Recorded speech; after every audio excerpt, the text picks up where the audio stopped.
আজকে আমি তোমাদেরকে শোনাবো 3টি ভৌতিক ঘটনা, যে ঘটনাগুলো লিখে পাঠিয়েছে আমার সাবস্ক্রাইবাররা। ঘটনা 1। আপু, আমার নাম আফরিন। আমাদের বাড়ির সাথে একটি ফ্ল্যাট আছে। আমাদের বারান্দা দিয়ে সেই ফ্ল্যাটটি দেখা যেত। অবশ্য অনেকদিন যাবৎ সেই ফ্ল্যাটটি পরিত্যক্ত পড়ে আছে।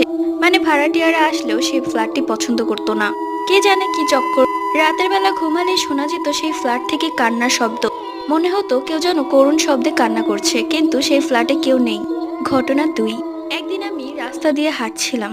ঠিক তখন আমি লক্ষ্য করি সাদা পাঞ্জাবি পরা একজন স্বাভাবিক মানুষ থেকে অনেক লম্বা আমাকে প্রতিনিয়ত ফলো করছে। আমি কয়েকবার দৌড় দিয়েছি, কিন্তু পেছনে তাকাতে দেখি সে আবারও একই জায়গায়। ঘটনা 3। আপু, আমার নাম আজনিন। এটি একটি সত্য ঘটনা। একদিন আমি পিঠা খাচ্ছিলাম, তেলের পিঠা। আমি দেখলাম আমাদের বাড়ির উঠোনে দুইটা কাক বসে আছে।